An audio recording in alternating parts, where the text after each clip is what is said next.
Most traders enter positions like they're playing slot machines, hoping the next pull pays out. Here's the brutal truth.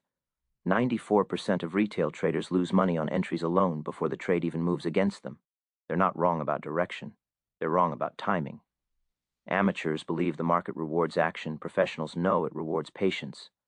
And that's the gap that costs you thousands every single year. You've probably felt this. You see a stock bouncing off support. The chart looks perfect. And you pull the trigger. Price drops 6% the next day. Your stop loss triggers. You're out. Then, 3 weeks later, that same stock rallies 28%. You were right about the direction, but wrong about the entry. This is the pain point that separates the survivors from the casualties. Jesse Livermore didn't trade every move he saw. He traded the moves that proved themselves first. The 2/5 formula is that proof. It's the hidden rule that turns entries from guesses into confirmations. Most traders have never heard of it, but the ones who have, the ones who actually apply it, they make money with half the frequency but twice the conviction. This isn't about being right more often. It's about being right when it matters. The question isn't whether you can spot a breakout. The question is, can you wait long enough to know it's real? That answer determines whether you're an amateur or a professional. And that answer lives in the 2/5 formula. By the end of this video, you will understand why Livermore counted touches obsessively, why professionals pyramid into positions instead of loading up at entry, and why waiting, actual disciplined waiting, is the most profitable position you can take. But first, you need to see the pattern that amateurs miss every single time. Here's the exact moment that separates the two. An amateur trader watches a stock test support at $150. It bounces. They think this level holds. An hour later, it tests again and bounces again. Now they're convinced. They load 100% of their intended position at $148, thinking they're buying, near support with a tight stop at $145. They feel smart. They feel in control. They execute the trade, feeling like they've spotted the obvious setup that everyone else is missing. But here's what's really happening beneath the surface. That support level is being tested by retail traders buying the dip, by algorithms hunting stop losses, and by institutions absolutely nowhere near this level yet. Real money, the institutions that actually move prices, they're not accumulating at $150. They're watching. They're waiting. They're counting the same touches as professionals do. But professionals understand what those touches mean. The amateur sees 2 bounces and thinks, floor found. The professional sees 2 bounces and thinks, testing phase. The professional knows that the 3rd, 4th, and 5th test of a level reveals something completely different from the first 2. This is where Livermore's genius lived. He didn't just look at price, he looked at price action in sequence. He asked, how many times is this level being tested? What's the volume on each test? Are institutions entering, or are they still watching? The difference between these two mindsets determines whether you're buying at the beginning of a real move or getting trapped before the real break. Let me paint the scenario that happens next. The amateur has bought 100% of their intended position at $148, with a stop at $145. Price touches support a 3rd time the next morning. Now, normally this would be the confirmation the amateur wants. But this time is different. Institutions haven't entered yet. Retail is exhausted from 2 failed bounces. So on this 3rd test, price doesn't bounce. It breaks. Price drops to $144, triggering the amateur's stop loss. They're out with a 2.7% loss. Frustrating, but survivable. But here's the kicker. Price bounces at $144, retests the $150 level 4 times over the next 2 weeks, and each bounce is stronger than the last. By the 5th retest, institutions are finally accumulating. Price rallies 24% from $150 over the next month. The amateur missed it entirely because they bought before the pattern was confirmed. They were right about the level being important, right about the direction eventually going up, but wrong about when to enter. They entered on hope, they got stopped out on fear, and they watched the real move happen to other people. This is the entry trap nobody sees. It's not that your analysis is wrong, it's that your timing is premature, you're 1 or 2 touches too early. Now here's what a professional does with the exact same chart, the exact same level, the exact same market. They identify $150 as a key support level. Touch 1, they note it, they observe it, They do nothing. Touch 2, they're still spectators, still watching volume, still recording what they see. Touch 3, price breaks. Most traders panic or chase. The professional waits. Touch 4, price comes back to $150. Now the professional sizes in with 30% of their intended position at $148, placing a stop at $145. They risk the same dollar amount as the amateur, but they're only using 30% of their capital. They're not all in on hope. They're partially in on proof. Touch 5, price tests $150 again, bounces again, and this time it's on volume. The professional pyramids the remaining 50% of their intended position at $149. Their first 30% is now profitable. Their second entry is at a slightly worse price, but with far more conviction, because the pattern has now proven itself 5 times. Over the next month, as price rallies 24% from $150, the professional captured most of that move because they were sized appropriately at the right moment. They made more money than the amateur would have, even though the amateur was also right about direction. The difference was everything: patience, confirmation, and sizing discipline. This is the framework that's about to change how you think about entries forever. The 2/5 formula isn't mystical. It's mathematical. It's the observation that amateurs trade on 2 touches, professionals wait for 5. Amateurs get trapped. Professionals get rich. The formula says, don't fully commit until the pattern has been tested and confirmed multiple times. Size your position with your confirmation count, not with your conviction.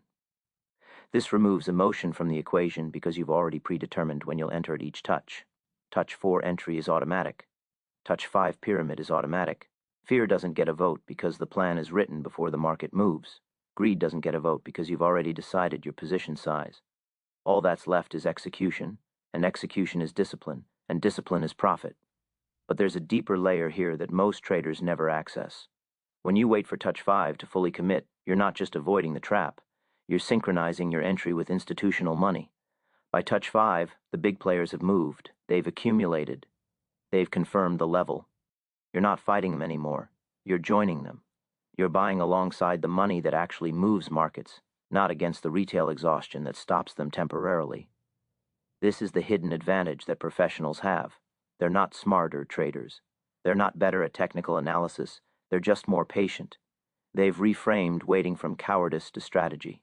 They've turned a weakness, the inability to act immediately, into a strength, the discipline to act only when pattern is proven, and that patience has made them more money than any amount of chart reading skill ever could.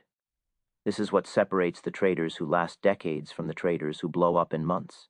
It's not luck, it's not skill, it's patience encoded into a system called the 2/5 formula. And now you know what it is. The real question is, can you wait long enough to execute it? That's the question that separates amateurs from professionals, and that's the question you're about to answer.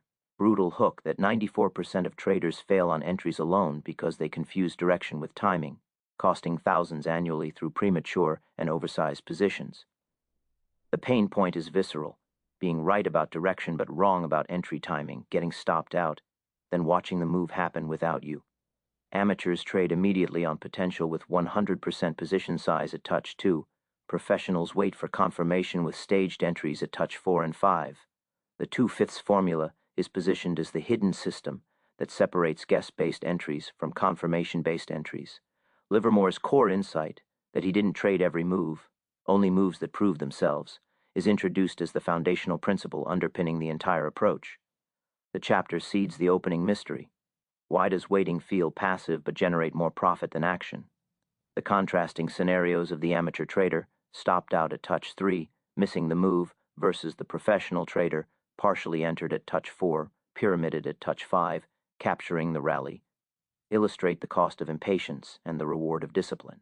The chapter establishes the stakes: thousands of dollars annually in missed opportunities and false entries, and the identity contrast: amateurs trade on direction and conviction, professionals trade on confirmation and sequence. The closing loop asks whether viewers can wait long enough to know a breakout is real, promising that the answer lies in mastering the 2/5 formula and understanding that patience, when encoded into a system, becomes a competitive advantage.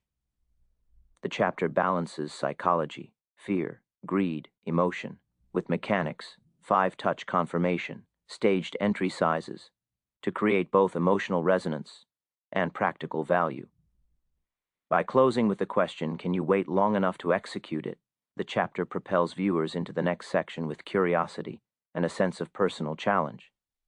Here's what separates amateurs from professionals at the exact moment of entry. An amateur sees a stock touch support once, maybe twice, and they buy. They think repetition equals strength. They're wrong. A professional sees that same stock and doesn't move. They pull out a pen, real or digital, and they start counting. First touch at support, noted. Second touch, still holding. They're still spectators. Third touch, this is where amateurs panic sell or chase. Professionals prepare. Fourth touch, price bounces again. Now they size into 30% of their intended position with a defined stop loss. Fifth touch, price respects the level once more and bounces hard. Now they pyramid another 50% in. This is the 2/5 formula. Not 2 trades, 2 touches before you even consider a position. 5 touches before you're fully sized. The distinction is everything because most traders have it backwards. They think 2 touches means confirmation. They think repetition equals strength. But that's amateur logic. That's the logic that costs you money before the real move even starts. What separates the two is context. What do those 2 touches actually mean? Are institutions entering, or are they still watching? Is this a true reversal, or is this retail panic buying off a temporary dip? You can't know on touch 2. That's the whole point. You need T, 3, 4, and 5 to see the real pattern emerge. The anecdote matters here because it's brutally specific. A trader watches Apple bounce off the $150 level 3 times in 2 weeks. By the third bounce, he's convinced it's a floor. Conviction has taken over. The chart looks obvious. Support is obvious. The bounce is obvious. He loads 100% of his position at $149, placing a stop loss at $145. He's all in on his thesis. Price opens down 4% the next day, gaps through $150, and his stop loss executes automatically. He's out with a 4% loss. It stings. But here's where the real pain comes. Price doesn't continue down. It bounces at $145, finds its actual institutional floor there, and begins retesting the $150 level over the next 2 weeks. By week 3, professionals who waited for touch 4 at $148 and touch 5 at $149 have seen price bounce 5 times with increasing volume. They're now pyramided in at better average entry prices, with only 80% total position size compared to the amateur's 100%. Over the next month, as Apple rallies 18% from $150, the professionals capture almost the entire move because they were sized right and entered when the pattern was proven. The amateur, meanwhile, is sitting on the sidelines, nursing a 4% loss, watching his original thesis play out without him. He was right about the level. He was right about the direction eventually. But he was wrong about the timing. He counted 2 touches and acted. The professionals counted 5 and got paid. This is the confirmation counting protocol in its purest form. It's not complicated, but it requires discipline that most traders simply don't have. Here's the exact step-by-step. First, identify your pivotal point. This is support, resistance, a moving average, a trend line, whatever level you believe is significant. Draw it clearly on your chart. Write it down. This is your anchor. Now, you become an observer. This is critical. You're not a trader yet. You're a counter. Touches 1 and 2 are pure data collection. Price comes down and bounces at your level. You note it. Price comes down again and bounces again. You note it. You're recording what you see, nothing more. You have no position. You have no skin in the game. You're detached. This is where most traders fail psychologically. They feel like they're wasting time. They feel like they should be doing something. But doing nothing at this stage is the most profitable action you can take. You're building a hypothesis. You're asking, is this level real or is this noise? By touch 3, something shifts mentally. Price comes down to your level a 3rd time. Now you're preparing, not acting. You're thinking about your entry point, your stop loss, your position size. But you're still not in. You're still spectating. This is the mental preparation phase. You're visualizing the trade, not executing it. You're asking yourself, If price bounces here, am I ready? What's my risk? What's my entry? By touch 4, you have permission to enter. Price bounces at your level for the 4th time.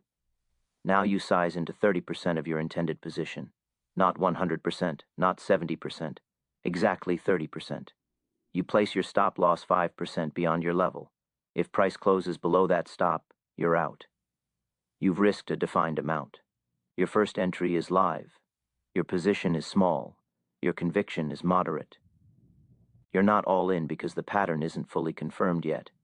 You're in because the pattern is showing promise, and you've sized appropriately for that promise level. Then touch 5 comes. Price tests your level a 5th time. By now you've watched this level hold 4 times.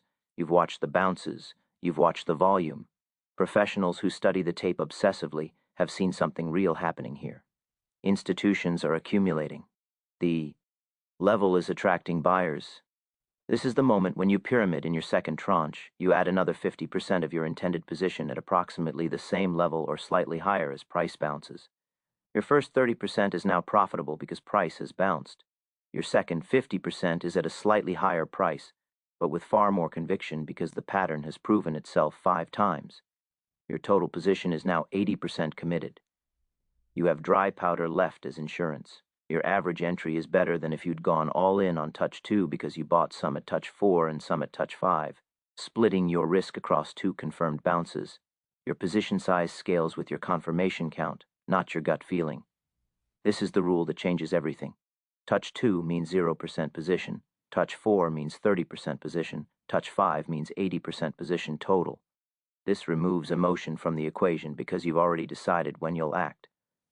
The decision-making happens before the market moves, not during. Fear doesn't get a vote at touch 4 because you've predetermined that you'll size in 30%.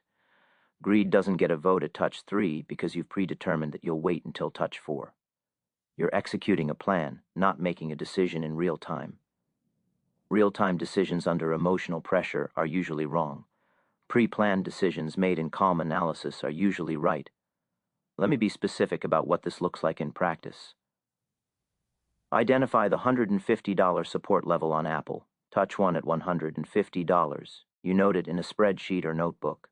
Touch 2 at $150. You note it again.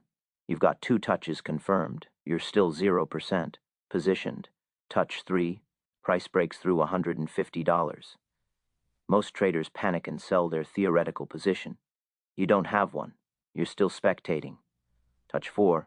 Price comes back to $150 and bounces again. You execute your 30% entry automatically. Tally. No debate. No should I wait. Your rule says touch 4 equals 30% entry, so you enter. You place your stop at $142.50, 5% below $150. Touch 5. Price tests $150 again, bounces again on volume. You pyramid another 50% of your position. You're now 80%. Invested with an average entry better than $150 because you split your sizing across 2 touches. Your stop loss is still at $142.50 because that's your institutional floor. Over the next month, as price rallies 18%, you're capturing most of that because you're sized right at the moment when the pattern confirms. This protocol removes the guesswork that costs traders thousands every year. You're not guessing whether touch 2 is confirmation. You're not guessing whether touch 3 is a trap. You're counting. You're following a predetermined system. You're letting the tape tell you when it's safe to enter, not forcing an entry based on how you feel. The soft cliffhanger is this. Do you have the discipline to wait until touch 4 before sizing in? Most traders don't. Most traders will see touch 2, feel convinced, and enter all in. Most traders will feel the pressure mounting and break their own rules. The ones who don't, the ones who actually execute this protocol exactly as written, they're the ones who make money consistently. The question isn't whether the formula works. It works. The question is whether you'll actually follow it when your emotions are screaming at you to act sooner. Counting protocol that separates amateur entries from professional ones with surgical precision. The key insight is that position size must scale with confirmation count, not conviction or comfort level. An amateur buys on 2 touches and loads 100% of their position at touch 3, getting stopped out before the real move begins. A professional observes those same 2 touches with 0 position, waits until touch 4 to size, 30% with a defined stop loss, and pyramids at touch 5 with 50% more capital when the pattern has proven itself. The Apple anecdote is specific and painful. The amateur trader loads 100% on touch 3 at $149, gets stopped out at $145 with a 4% loss, then watches price retest, $150 4 more times, and rally 18% from that level, all while sitting on the sidelines. The professionals who waited for touch 4 and 5 captured most of that 18% move with better average entries and better position sizing. The protocol is explicit and mechanical. Identify pivotal point. Observe touches 1 and 2 with 0 position. Prepare mentally at touch 3, size 30% to touch 4 with stop loss at 5% distance, pyramid 50% to touch 5. This removes real-time emotional decision-making by predetermining all entry points, sizes, and stop-loss levels before price moves. The chapter establishes the behavioral shift from acting on instinct and conviction to executing on confirmation and counting. It emphasizes that position sizing scales with the number of confirmed touches, not with how certain the trader feels. The protocol removes fear and greed from the equation because all decisions are pre-written. The soft cliffhanger questions whether the viewer has the discipline to wait 4 touches before sizing in, establishing them as the gatekeeper of their own success, and setting up Chapter 3 Feet's exploration of the psychology required to actually execute this discipline. Here's the counterintuitive part that breaks most traders' brains. Professionals make more money by trading less frequently because they wait longer. Waiting isn't passivity, waiting is position. Think about that. Most traders, when they're not in a position, feel like they're losing money. They're anxious, they're bored, so they trade, they chase, they FOMO into moves, and they lose. The psychological pressure of OT doing anything is so intense that they manufacture trades just to feel like they're working. But the professionals have completely reframed this experience. When they're watching a level and counting touches, they're not sitting idle. They're in a position of observation. That position generates alpha because it filters. It filters out false breakouts, traps, and noise. It filters out the trades that will lose money. And that filtering, that waiting, that discipline, is the most profitable position they could possibly be in. The anecdote that illustrates this cuts right to the heart of the matter. 2 traders, same capital, same market, same time frame. The first trader has $100,000. Over 1 month, he takes 15 trades. He's active, he's engaged, he's hunting for setups constantly. Some work, most don't. By the end of the month, after commissions and slippage, he's down 2%. He ends with $98,000. He's exhausted. He feels like he's been grinding. But the second trader also starts with $100,000. Over the same month, he takes 3 trades. 3. He's selective. He waits. He counts touches. He only enters when the pattern is confirmed. By the end of the month, those 3 trades, executed with discipline and proper sizing, have turned $100,000 into $106,000. He's up 6%.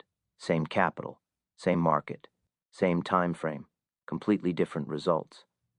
The first trader felt like he was working harder. The second trader was working smarter. The difference wasn't skill. The difference wasn't luck. The difference was what they did when they weren't in a position. This is the hidden psychology that Livermore understood deeply. He didn't say, trade every setup you see.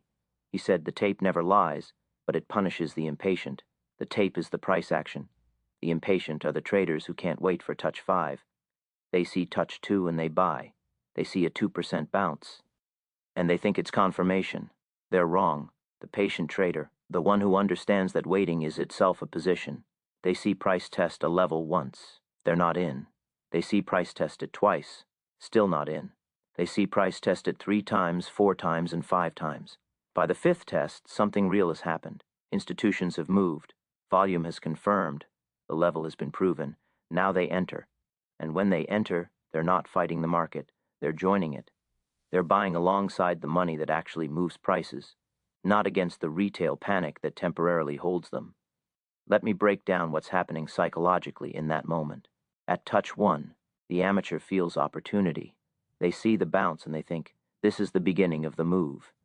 They're excited, they're ready, but they're also wrong. Touch 1 is just noise. It's just initial interest. It could reverse. It could continue. You don't know yet. The professional at touch 1 feels nothing. They note it. They move on. They're in the position of observation, and observation has no emotion attached to it. At touch 2, the amateur's conviction grows. They see the pattern repeating and they think, okay, this is definitely real now. I need to get in. Their fear of missing out is activated. Their anxiety about being left behind kicks in. So they enter. But they're still wrong. Touch 2 is still just testing. It's not confirmation, it's just repeated interest. The professional at touch 2 still has zero position. They're still observing. They're not fighting FOMO, they're not fighting anxiety. They're in the position of waiting, and waiting has clarity attached to it. By touch 3, the amateur is either panicking or doubling down. If they entered at touch 2 and price breaks down, they're selling in fear. If they entered and price held, they're adding in greed. Either way, they're reacting emotionally to real-time price movement. The professional at touch 3 is preparing. They're thinking about their entry, but they're not executing it. They're calm. They're detached. They're ready, but they're not anxious. By touch 4, the amateur is either nursing a loss or feeling validated. The professional enters their first 30% position. This is the key moment. The professional understands that touch 4 is meaningful. It's the fourth confirmation. It's institutional accumulation beginning, but they don't overcommit. They size 30%. They place their stop loss. They're in control. By touch 5, the amateur is either out of the trade or locked into a position sized at 100% with no dry powder. The professional pyramid's in 50% more. They're now 80% positioned with better average entries and complete conviction because the pattern has been proven 5 times. Here's the profound reframe that changes everything. The professional trader isn't working harder than the amateur. In fact, they're working less. They took 3 trades instead of 15. They spent less time staring at charts. They spent less mental energy on decisions. They executed a simpler, more disciplined system. But the results are completely different. Why? Because they understood that waiting is a position. When you're watching a level and counting touches, you're not sitting idle. You're actively filtering. You're actively choosing which trades to take and which to skip. You're in a position of observation, and that position has made you more money than any amount of active trading ever could. The amateur feels like they're working because they're always doing something. The professional is actually working because they're always thinking strategically about when not to trade. This reframe extends to how you think about fear and greed. Most traders try to eliminate fear and greed.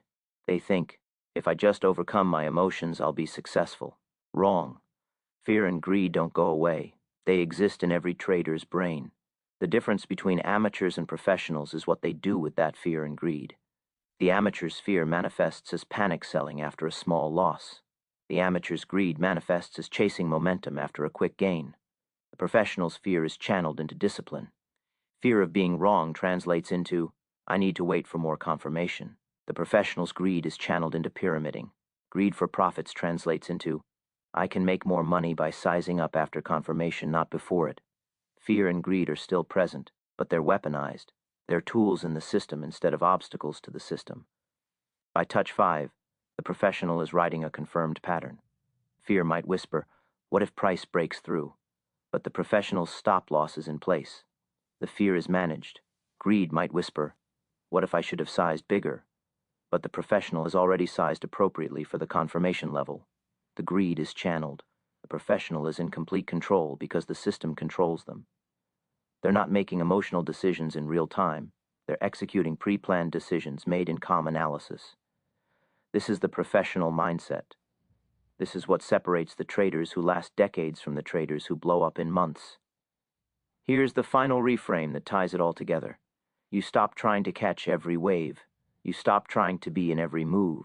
You stop feeling anxious about missing opportunities.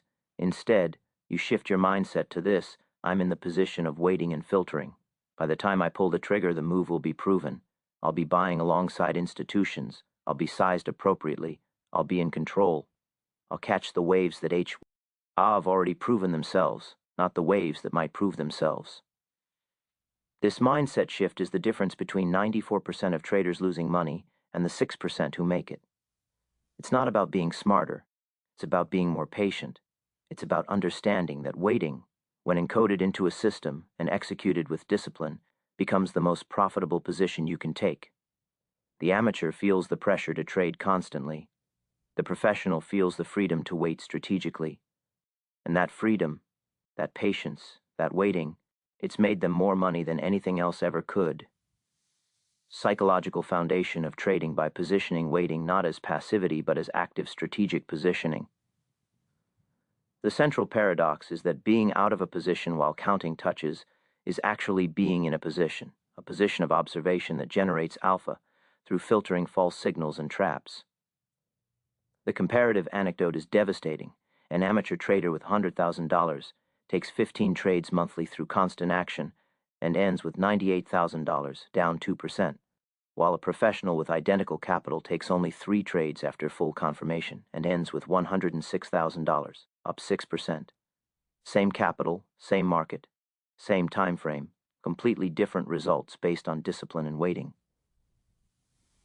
Livermore's quote about the tape punishing impatience anchors the chapter's authority and connects back to the foundational principles. The chapter reveals that by touch 4 and 5, the professional is buying with institutional money, not fighting retail panic. The psychological reframe transforms fear from a trigger for panic selling into fuel for discipline. What if price breaks? My stop loss will protect me. Greed transforms from a trigger for chasing momentum into fuel for pyramiding confirmation.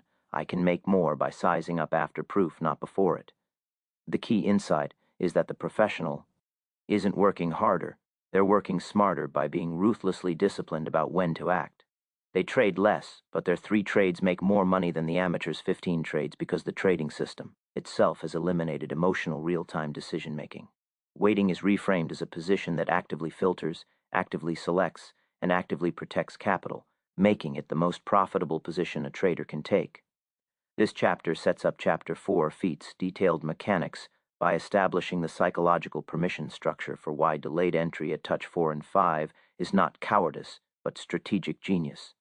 Now let's get specific about what you're actually looking for at each touch, because the pattern isn't just about price levels. It's about volume, rejection strength, and institutional intention. Most traders look at a chart and see support. They see a line. They see a price level. But professionals see something completely different. They see a story told in volume, in the speed of bounces, in the hesitation of sellers. They're reading the tape, and the tape is telling them whether institutions are accumulating or whether amateurs are just bouncing around. At touch 1, you're asking a single question: is there buying interest here? Price touches support and bounces. But this bounce could mean anything. It could mean one institution testing the level. It could mean a handful of retail traders panic buying. It could mean algorithmic support. You don't know yet. So you watch the volume. Did it bounce on volume? Did volume expand when price touched the level? Or did it bounce on thin volume, grinding higher slowly with reluctant buying? Amateurs don't care about this distinction. They just see the bounce and think, okay, support is holding. Professionals are recording every detail. They're asking, is this institutional accumulation or is this noise? At T. Ouch 2, you're asking the same question again with higher stakes. Is this a floor or a false floor? If price bounces again on volume, meaning volume expands when price touches the level the second time, you're seeing repeated buying interest. That's meaningful. Institutions are showing up twice. But if price grinds through on low volume, hesitantly bouncing without any volume expansion, institutions aren't actually defending this level.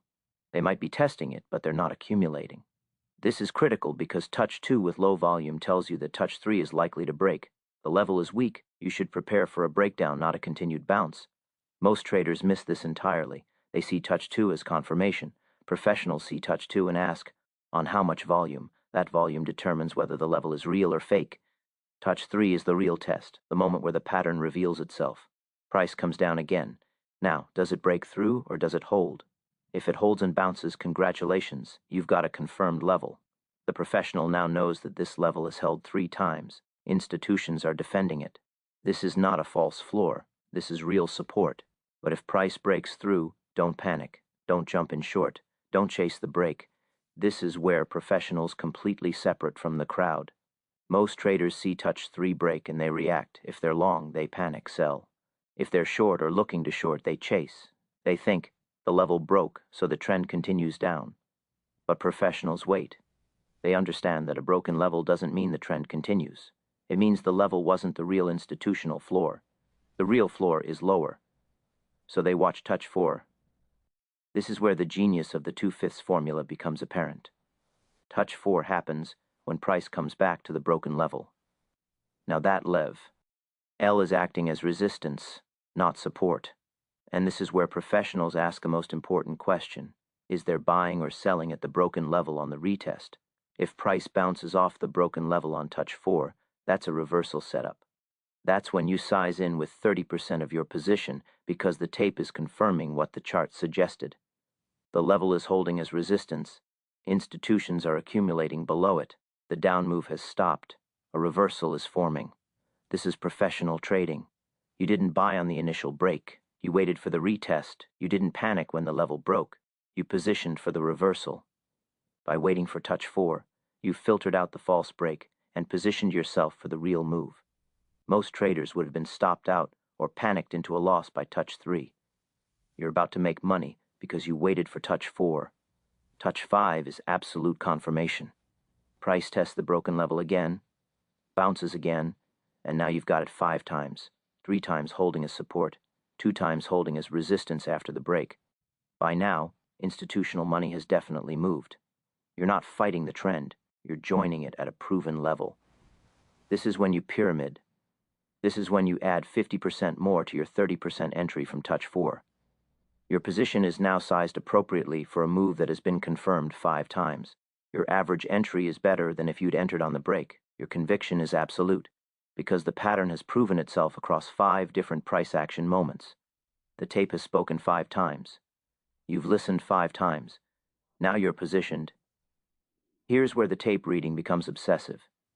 At each touch, you're not just looking at price. You're recording volume expansion or contraction. You're recording the speed of the bounce. Is price snapping back instantly, suggesting strong institu? Shinel buying? Or is price grinding higher slowly, suggesting weak, reluctant buying? You're recording the bodies of the candles. Are there long rejections, wicks at the level, suggesting strong rejection of lower prices? Or are there small wicks, suggesting acceptance of lower prices? You're recording how long each bounce lasts. Does price hold at the level for days or hours? Or does it bounce and then roll over immediately? All of this data tells you something different. All of this data is the tape speaking. Most traders ignore this. They just see price bounce and think, support is holding. Professionals are absorbing every detail and asking, what is this detail telling me about institutional intention? The anecdote that brings this to life involves a trader watching a stock that gaps down on earnings. The level he identified as support gets broken on touch 3. Panic sets in. Most traders would sell and take the loss. But this professional trader watches touch 4. Price comes back to the broken support level, now resistance, and bounces hard on volume. The tape is saying, institutions are buying the dip below this level. The reversal is forming. He sizes in 30% at touch 4. 3 days later, touch 5 occurs. Price tests the broken level again and bounces again, this time stronger. He pyramids 50% more. Over the next month, the stock rallies 22% from the broken level. The professional captured most of that move because he read the tape at each touch. He understood that a broken level doesn't mean the trend continues. It means the real institutional floor is lower. He waited for the retest. He positioned for the reversal. Most traders who panic sold at touch 3 never participated in the move at all. The maxim here is hard and absolute. Count touches, not your feelings. Each touch is data. Your job is to record that data, not to trade it emotionally. Livermore kept notebooks full of price action studies because he understood that the pattern was the message. The tape speaks to you at every touch. Touch 1 asks, is there interest? Touch 2 asks, is there repeated interest? Touch 3 asks, is this a real level or a trap? Touch 4 asks, are institutions accumulating on retests? Touch 5 confirms, the pattern is proven. You either listen to these 5 questions being answered by the tape, or you lose money trying to trade before the tape has given you all 5 answers. The traders who survive decades are the ones who listen. The traders who blow up in months are the ones who try to predict what the tape is going to say before it actually says it. The tape speaks. You either listen or you lose. Psychological theory to tactical execution by providing granular instruction on what to observe at each touch. The chapter teaches that professionals aren't just watching price, they're reading volume, rejection strength, bounce speed, and candle structure to discern institutional intention. At touch 1 and 2, the tape reveals whether there's actual institutional buying interest, volume expansion on bounces, or false hope, thin volume grinds. At touch 3, the tape shows whether the level is a real floor, holds and bounces, or a weak level, breaks through. At touch 4, the critical juncture, professionals watch for the retest of the broken level and ask whether institutions are accumulating below it, reversal setup, or whether selling continues, trend continuation. At touch 5, the pattern achieves absolute confirmation. Institutions have moved, the level has been tested 5 times, and the trend is proven. The chapter emphasizes that volume expansion, candle rejections, bounce speed, and duration all speak as part of the tape's message. The anecdote of the trader whose stock gaps down on earnings, breaks support on touch 3, but whose professional reader enters 30% on touch 4 when institutions accumulate, and pyramids on touch 5, to capture a 22% reversal illustrates the cost of panic selling before the tape finishes speaking. Livermore's notebook habit is referenced to anchor the principle that counting touches is systematic data collection, not emotional trading. The maxim count touches, not your feelings, becomes the actionable mantra that consolidates the chapter's teaching. This chapter completes the transition from understanding why, Chapter 1, how to size, Chapter 2, psychology, Chapter 3, to what to watch, Chapter 4. Chapter 5 will answer the final question, how do you execute this without emotion in real time? Here's where most traders fail after they understand the formula. They understand it intellectually but can't execute it emotionally. You know you should wait for touch 5, but touch 3 hits and your brain screams, this is it, enter now. Amateurs give in. Professionals have built a system that removes that choice. The sizing framework is your armor. It's not motivation. It's not willpower. It's not positive thinking. It's a mechanical system that executes before your emotions can interfere. Before you even look at a chart, you decide, what's my pivotal point? Is it support at $150? Is it resistance at $155? Is it a moving average? Write it down. Don't keep it in your head. Write it down on paper or in a spreadsheet. The act of writing forces clarity. It forces you to commit. Then ask, what's my total capital allocated for this specific trade? Let's say you decide $10,000 is the capital bucket for this particular setup. Now divide it into predetermined buckets based on the 2/5 formula. Your first bucket is $3,000, which represents 30% of your capital. This gets deployed at touch 4. Your second bucket is $5,000, which represents 50% of your capital. This gets deployed at touch 5. Your third bucket is $2,000, which represents 20% of your capital. This stays as dry powder, insurance, or reserve for unexpected market moves. You've now allocated 100% of your capital before you've seen a single price move. Emotion can't touch this allocation because it's already decided. Now comes the stop loss, which is equally predetermined. You've identified your pivotal point at $150. Your stop loss is set at exactly 5% beyond that level. If this is support, your stop is at $142.50. If this is resistance, your stop is at $157.50. You write this down. You don't negotiate with yourself later. You don't move it when price gets close. You don't adjust it based on how you're feeling. A stop loss that move. S is just hope, and hope is not a trading strategy. A stop loss that's fixed in advance is discipline, and discipline is a system. That's it. You've now removed all the major decisions from the real-time trading experience. You've predetermined your pivotal point, your capital allocation, your entry sizes at each touch, and your stop loss. What remains is execution, which is mechanical. Execution has no emotion. Execution is just following the system you've already built. The anecdote that locks this home because it's brutally practical involves a trader named Sarah, who sits at her desk on a Monday morning. The market is opening. She has her watch list of 3 stocks that are showing potential 2/5 setups. She doesn't start trading immediately. Instead, she does the hard work first. She identifies the pivotal point for stock A, support at $150. She identifies the pivotal point for stock B, resistance at $155. She identifies the pivotal point for stock C, support at $45. For each stock, she pre-writes everything. Stock A, $10,000 capital, 30% entry at $148, with stop at $142.50, 50% pyramid, at $149, 20% dry powder. Stock B, $8,000 capital, 30% entry at $156, with stop at $161.50, 50% pyramid at $157, 20% dry powder. Stock C, $5,000 capital, 30% entry at $44, with stop at $41.75, 50% pyramid at $44.50, 20% dry powder. She writes all of this down. She creates a spreadsheet if that helps her clarity. Then she closes her trading terminal. She goes about her day. She doesn't sit and watch price. She doesn't stare at the charts. She's not anxious. She's not anticipating.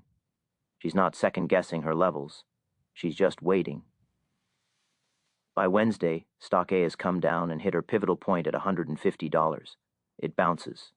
This is touch 4. She's been watching since Monday, so she saw touch 1 and 2 the previous week.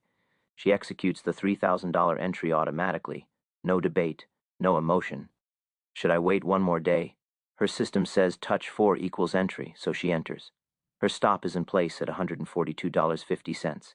She's managed her risk before she risked anything.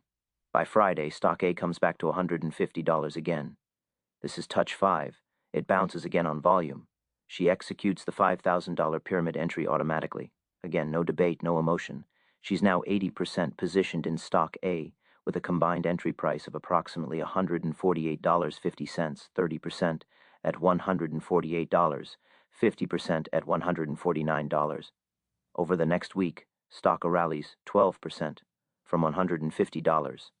She captures 11% of that move because she was positioned appropriately when the pattern was confirmed. Her trade goes from entry to profit. She lets it run because she has no emotional attachment to it. It's just executing the system. She ends the week up 3.5% on her total allocated capital because of this single trade, and she spent maybe 2 hours total on preparation and monitoring. Meanwhile, her friend is day trading the same 3 stocks. He saw the Monday bounce on stock A and got excited. He entered immediately without a predetermined plan. Stock A bounced and he made a quick $200 profit. He felt great. By Tuesday, he thought he could catch the next bounce. He entered stock B at the wrong level and lost $150. By Wednesday, he was chasing because he wanted to make back his loss. He took a trade on stock C without proper confirmation. It moved against him, and he lost $300. By Thursday, he was frustrated, so he took 3 more trades trying to make back his losses. By Friday, he'd taken 12 trades total and was down 1.5% on his allocated capital. He'd spent probably 15 hours staring at the charts, experiencing the emotional roller coaster of winning quickly and losing painfully. Same market, same 3 stocks, completely different outcomes. Sarah made 3.5%. Her friend lost 1.5%. Sarah had discipline. Her friend had emotion. The key to Sarah's success, as that she removed her own decision-making from the equation during the actual trading. The decisions were made before price moved. All that remained was execution, and execution is mechanical. When touch 4 came, she didn't have to think, should I enter now or wait? The answer was already decided. When touch 5 came, she didn't have to think, should I pyramid or sit tight? The answer was already decided. She removed the burden of real-time decisions. This is what separates traders who last from traders who blow up. Most traders try to make good decisions under emotional pressure. They try to stay disciplined when their account is fluctuating. They try to stay calm when their risk is live. That's incredibly hard. It's almost impossible. Professionals don't try to do any of that. They don't rely on emotional discipline in real time. They rely on systems built before real time. They rely on predetermined plans that remove the need for emotional discipline. The maxim that seals this chapter and the entire formula is absolute predetermined rules remove the burden of real-time decisions. Livermore didn't overcome fear and greed. He didn't wake up one day and think positive affirmations until fear went away. He engineered them out of his system. When he felt fear telling him to exit early, his predetermined stop loss was already in place, so fear was irrelevant. When he felt greed telling him to oversize, his predetermined position buckets were already allocated, so greed was irrelevant. When he felt doubt asking, "Should I enter now?" his predetermined touch counting system had already answered the question, so doubt was irrelevant. You do the same. You write your plan before you see price move. You divide your capital before price tests your levels. You set your stops before the market can scare you. You predetermine your entry points before FOMO can seduce you. Then you execute without emotion because emotion becomes irrelevant. The tape rewards discipline, and discipline is a system, not a feeling. It's not about being motivated, it's about being mechanical. The closing thought brings everything full circle. You've now learned the complete 2/5 breakout formula from entry trigger to execution. You understand why most traders fail. They enter on hope before confirmation. You understand why professionals win. They enter on proof after the pattern is confirmed. You understand how to count touches, how to read the tape, how to size appropriately, and how to execute without emotion. The remaining question is simple. Will you build the system? Will you write your plan before price moves? Will you execute it mechanically when price confirms? Or will you remain like the majority, trying to trade emotionally under pressure, wondering why you keep getting trapped before the real moves? The choice determines whether you're amateur or professional. The system determines whether you survive or blow up. Livermore survived because he had a system. You will too if you build one. The tape doesn't care about your emotions. It rewards only discipline, gap between intellectual understanding and emotional execution by providing the sizing framework, the mechanical system that removes real-time decision-making from the trading process. The key principle is that predetermined rules eliminate the need for emotional discipline by making decisions before price moves. The sizing framework requires predetermining pivotal point, written down, total capital allocation, division into 30% bucket, touch 4 entry, 50% bucket, touch 5 pyramid, and 20% dry powder reserve. The stop loss is predetermined at exactly 5% distance from the pivotal point. All major decisions are written before looking at charts. Execution becomes purely mechanical. The anecdote. E of Sarah, who pre-writes all entries and stops for 3 stocks on Monday, closes her terminal and executes mechanically throughout the week while capturing a 3.5% gain. Contrasts sharply with her friend who day trades emotionally, takes 12 trades, and loses 1.5%. Same market, same stocks, completely different discipline and results. Livermore's insight that he engineered fear and greed out of his system, rather than trying to overcome them emotionally, becomes the foundational principle for the chapter. The actionable recap. Write your plan before price moves. Pre-allocate capital before price tests levels. Set stops before emotion can activate. Execute mechanically. Gives viewers 3 immediate concrete steps. Chapter closes the original loop from Chapter 1 by answering the question, yes, you can wait long enough to know a breakout is real. And yes, you can execute that knowledge without emotion by building a system that removes emotion from real-time decisions. The bridge to the next lesson suggests that mastering entry discipline is the foundation for the next principle, managing winners, pyramiding into profits, and letting discipline guide position management through the entire trade life cycle.